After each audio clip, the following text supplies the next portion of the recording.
Good morning. My name is Eric Lee, and I was born here. But nope, I wasn't born there. This was where I was born. Shanghai at the height of the Cultural Revolution.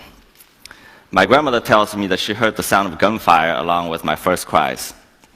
When I was growing up, I was told a story that explained all I ever needed to know about humanity. It went like this. All human societies develop in linear progression, beginning with primitive society, then slave society, feudalism, capitalism, socialism, and finally, guess where we end up? Communism! Sooner or later, all of humanity, regardless of culture, language, nationality, will arrive at this final stage of political and social development. The entire world's peoples be unified in this paradise on earth and live happily ever after. But before we get there, we're engaged in a struggle between good and evil. The good of socialism against the evil of capitalism, and the good shall triumph. That, of course, was the meta-narrative distilled from the theories of Karl Marx, and the Chinese bought it. We were taught that grand story day in and day out. It became part of us, and we believed in it.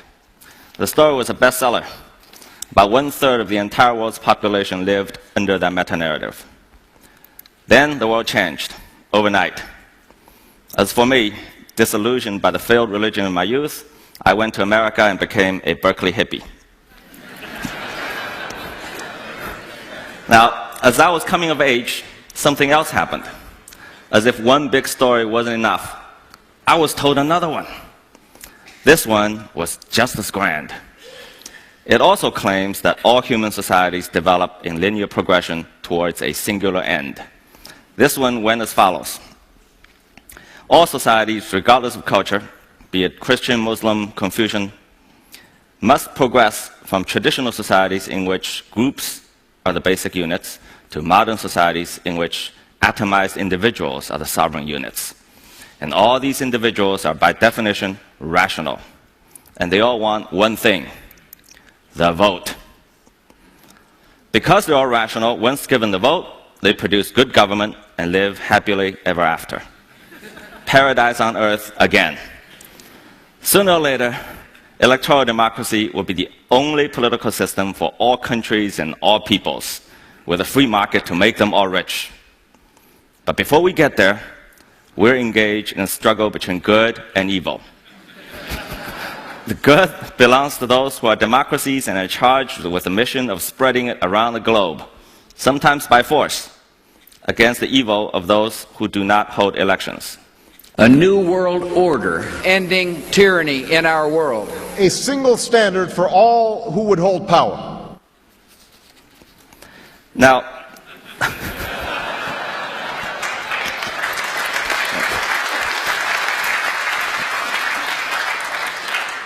this story also became a bestseller. According to the Freedom House, the number of democracies went from 45 in 1970 to 115 in 2010. In the last 20 years, Western elites tirelessly trotted around the globe selling this prospectus. Multiple parties fight for political power and everyone voting on them as the only path to salvation to the long-suffering developing world. Those who buy the prospectus are destined for success. Those who do not are doomed to fail. But this time, the Chinese didn't buy it. Fool me once. Now, the rest is history. In just 30 years, China went from one of the poorest agricultural countries in the world to its second largest economy. 650 million people were lifted out of poverty. 80% of the entire world's poverty alleviation during that period happened in China. In other words, all the new and old democracies put together amounted to a mere fraction of what a single one-party state did without voting. See, I grew up on this stuff. Food stamps. Meat was rationed to a few hundred grams per person per month at one point. Needless to say, I ate all my grandmother's portions. So I asked myself, what's wrong with this picture? Here I am in my hometown, my business growing leaps and bounds, entrepreneurs are starting companies every day, middle class is expanding in speed and scale unprecedented in human history. Yet, according to the grand story, none of this should be happening.